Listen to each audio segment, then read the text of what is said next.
이제 완성이에요.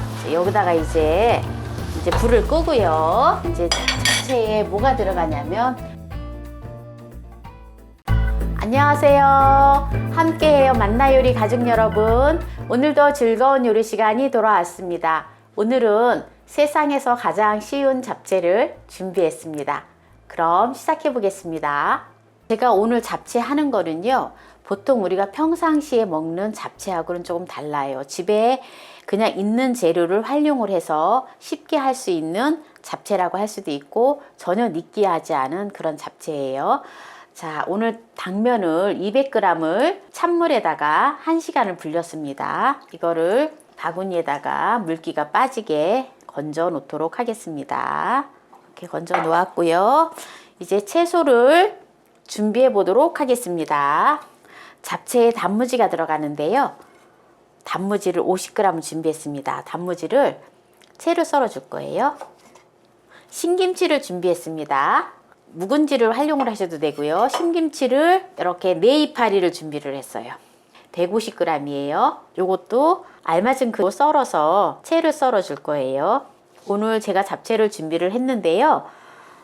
고기가 전혀 들어가지가 않아요. 고기는 또 좋아하시면은 보통 잡채 할 때 고기가 들어가잖아요. 그래서 고기를 볶아서 넣어 주시면 됩니다. 이렇게 묵은지가 들어가고 이렇게 신김치가 들어가고 단무지가 들어가서 굉장히 담백하면서 깔끔하니 맛있어요. 이 잡채가. 새송이 버섯을 준비를 했어요. 새송이 버섯을 2개를 준비를 했거든요. 150g이에요. 2개가. 네, 새송이 버섯을 그냥 채를 썰어주면 돼요. 파프리카를 준비를 했는데요. 파프리카는 빨간 색깔을 하나를 준비를 했는데요. 반 개만 들어갑니다. 대파를 준비했습니다. 대파를 1대를 준비를 했어요. 파프리카는 2분의 1개를 준비를 했는데 100g이에요. 대파는 1대를 준비했는데 대파도 100g이 들어갑니다. 대파도 이렇게 길쭉하게 이렇게 채를 썰어 주시듯이 썰어 주시면 돼요. 쪽파를 활용하셔도 됩니다. 저는 이제 집에 이렇게 대파가 사놓은 게 있어서 대파를 이렇게 보면은 큰 거 이렇게 이만큼 한 봉다리 사잖아요. 그래서 저는 이제 대파를 또 이렇게 활용을 합니다. 마늘을 4쪽을 준비를 했는데요. 다져주도록 하겠습니다. 다진 마늘 1큰술을 사용을 하시면 됩니다. 자, 이제 모든 재료를 손질을 해 두었습니다. 잡채를 만들어 보도록 하겠습니다. 냄비를 불판에 올려 놓도록 하겠습니다. 육수를 사용을 해 주는데요. 한 컵에 200cc인 걸로 2컵 반을 넣어 줍니다. 멸치 다시 육수예요. 이렇게 넣어 주고요. 양조간장을 70cc 넣어 줍니다. 이게 15cc니까 4큰술 반 넣어 줍니다. 4큰술 반을 넣어 주고요. 이제 끓으면 여기다가 당면을 넣어 줄 거예요. 당면을 넣어 주는데 마늘을 같이 넣고 끓여 줍니다. 불을 센 불로 해줘요. 센 불에서 끓여 줍니다. 포도씨유를 1큰술을 넣어 줘요. 양념 소스가 끓고 있잖아요. 여기다 당면을 넣어줍니다. 1시간을 불렸던 당면을 넣어서 끓여줘요. 우리가 정말 잡채하기 너무 힘들어 하거든요. 지금 그냥 잡채할 때 야채 뭐 다 이제 볶아가지고 잡채 이렇게 뭐 후루룩 섞잖아요. 그럴 때 이 잡채가 불지 않고 며칠이 지나도 또 데피기만 하면 금방 한 것처럼 먹을 수 있는 이 잡채 하는 것을 지금 보여드리는 건데요. 그냥 센 불에서 계속 하시면 됩니다. 여기다가 물엿을 3큰술을 넣어줘요. 설탕은 1작은술을 넣어줍니다.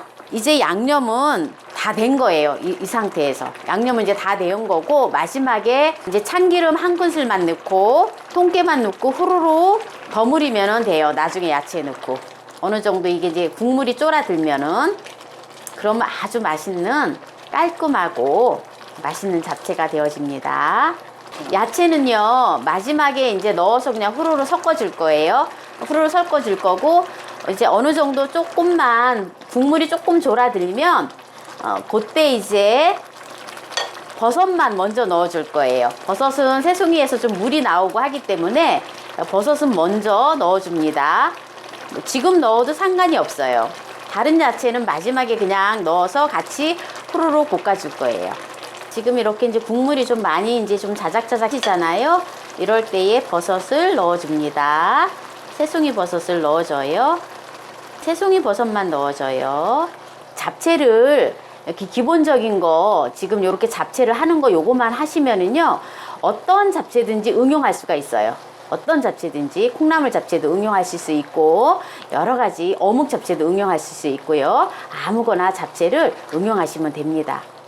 이제 국물이 거의 이제 졸아들면 불을 좀 줄이고 한 중불로다가 불을 줄여서 이제 나머지 야채를 넣고 참기름을 넣어서 휘리릭 볶아주면 끝이에요. 너무 쉽지요? 자, 이제 거의 국물이 지금 졸아들었잖아요. 불을 좀 줄여줍니다. 이제 모든 야채를 넣어주면 돼요. 이제 모든 야채를 넣어주고요. 참기름을 한 큰술 넣어줘요. 이렇게 이제 휘리릭 볶아주면 돼요. 지금 중불에서 하고 있거든요. 물이 약간 있을 때 그때 이제 불을 줄여서 이렇게 이제 볶아주시면 돼요. 그러면 야채들이 약간 이제 숨이 죽거든요. 대파 같은 경우도. 자, 이렇게 해서 이제 완성이에요. 여기다가 이제 불을 끄고요. 통깨 한 큰술 넣어주고요. 우리가 이제 잡채에 뭐가 들어가냐면 후추가 살짝 들어가야 맛있죠. 후추를 그냥 살짝만 좀 뿌려주세요. 네, 이렇게 이제 후추를 살짝 뿌려서 이렇게 이제 마무리를 하면 오늘 아주 맛있는 잡채가 완성이에요. 잡채하고 생각을 하면은요, 생각나는 게 있잖아요. 잔치 또는 생일 또는 명절 이럴 때 우리가 보통 잡채를 많이 해 먹는 음식이잖아요. 그런데 잡채가 당면이 잘 끊어지거나 불어서 참 하기가 힘들어 하시는데요. 오늘 제가 너무 쉽고 절대 당면이 불지 않고 끝까지 며칠이 지나도 새로 한 것처럼 새로 데우면은 아주 금방 한 것처럼 맛있게 먹을 수 있는 기본적인 잡채를 하는 것을 제가 보여드렸어요. 이것만 잘 보시면 얼마든지 잡채는 응용해서 다양한 잡채를 만들어서 드실 수가 있습니다. 그러면 한번 맛을 보도록 하겠습니다. 지금 이제 금방 만들었기 때문에 뜨뜻하고 따뜻해서 아주 맛있어요. 이게 잡채가 보세요. 이게 당면이 잘 안 끊어져요. 이 잡채는요, 한번 먹어보면은요, 정말 마약과 같은 그런 잡채예요. 기존에 우리가 맨날 해먹는 잡채도 정말 맛있지만 이 잡채는요, 고기도 들어가지도 않았지만 독특한 맛을 내요. 그래서 느끼하지도 않고 정말 잡채를 얼마든지 많이 먹을 수 있는 그런 잡채가 된답니다. 지금 저녁 시간인데요. 유튜브를 찍는 시간이 이제 저녁 시간이에요. 그래서 저녁 시간이 조금 지났어요. 그래서 저녁을 안 먹었기 때문에 조금 있다가 이제 영상 끝나고 나면 이건 이제 금방 싹 없어질 거예요. 오늘 또 이렇게 색다른 김치 잡채를 오늘 이렇게 올려드렸는데요. 오늘 또 끝까지 시청해주신 함께해요 만나요리 가족 여러분 감사합니다. 건강하세요.